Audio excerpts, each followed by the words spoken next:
மேசராசியில் பிறந்த உங்களுக்கு இந்த வாரத்தில் உங்களோட முயற்சிகள் ஏதாவது இருந்தால் அது நல்ல விதமாக நடப்பதற்கான வாய்ப்பு நிறையா இருக்குது. ஸோ ரொம்ப நாளாக ஒரு விஷயத்தை நீங்கள் யோசிச்சுட்ருப்பீங்க, சிந்திச்சிட்ருப்பீங்க. அதை எப்போ சரியாக பண்ணால் கரெக்டாக இருக்குங்கிறது இந்த வாரத்தில் உங்களுக்கு இருக்குது.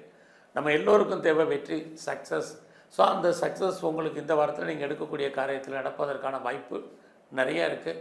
அதுக்கான தைரியம், அதுக்கான தன்னம்பிக்கை, அதுக்கான ஆட்கள், அது சம்மந்தப்பட்ட சூழ்நிலைகள் அத்தனையும் இந்த வாரம் உங்களுக்கு உருவாகும். ஏன்னா உங்களுடைய முயற்சி ஸ்தானத்தில் தான் செவ்வாய் பகவான் உங்கள் ராசிநாதன் இருக்கார். அவர் நல்ல நட்சத்திரத்தின் சாரத்தில் இருக்கிறது. இந்த வாய்ப்பை இந்த வாரம் நம்ம பயன்படுத்துறது ரொம்ப விசேஷம். அது மட்டும் இல்லை, நம்முடைய உறவுகளால் நன்மை, மகிழ்ச்சி, சந்தோஷம் இருக்குது. பிரிஞ்சு போன நம்முடைய அத்தனை ரிலேஷன்ஷிப்பும் மறுபடியும் ஒன்று சேர்வதற்கான வாய்ப்பு இந்த வாரம் உண்டு. இந்த வாரத்தில் எதிர்பாராத என்டர்டைன்மெண்ட் இருக்குது. எதிர்பாராத டூர் அல்லது ட்ராவல் போகிறதுக்கான வாய்ப்பு, அல்லது யார் வீட்டுக்காக நீங்கள் கெஸ்ட்டாக மூவ் ஆகிறதுக்கான வாய்ப்பு, அல்லது கெஸ்ட்டு உங்கள் வீட்டுக்கு வர்றதுக்கான சூழ்நிலைகள், இதெல்லாம் இந்த வாரத்தில் இருந்துக்கிட்டே இருக்குது.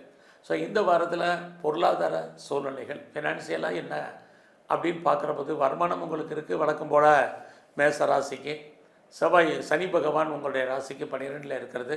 அதற்கு மேலே செலவுகளும் ஏற்படுவதற்கான வாரமாக இந்த வாரம் இருக்குது. ஸோ இந்த வாரத்தில் உங்களுடைய வேலை வாய்ப்புகள் எப்படி இருக்குதுன்னு பார்க்குறோம். உங்களுடைய ப்ரொஃபஷனில் நீங்கள் என்ன அச்சீவ் பண்ணணும்னு நினைக்கிறீங்களோ அதை நீங்கள் கோல் பண்ணுறதுக்கான வாய்ப்பு இந்த வாரம் இருக்குது. பட் நீங்கள் எவ்வளோ தான் எஃபர்ட்டிவாக ஒர்க் பண்ணாலும் உங்களுக்கான ரெக்கக்னைஸ் இந்த வாரம் கொஞ்சம் குறைவு. அதனால் பார்க்குற வேலையை ரசித்து பண்ணுங்கள், இது ரொம்ப முக்கியம். ஸோ இந்த வாரத்தில் உங்களுடைய பிஸ்னஸ் எப்படி இருக்குதுன்னு பார்க்குறோம். உங்களுடைய பிஸ்னஸை பொறுத்த வரைக்கும் இந்த வாரம் ஓரளவுக்கு நல்லா இருக்குது. பிஸ்னஸில் மினிமமாக இன்வெஸ்ட்மெண்ட் பண்ணுங்கள். மேக்ஸிமம் என்ன லாபம் கிடைக்குமோ அது இந்த வாரத்தில் கிடைக்கும்.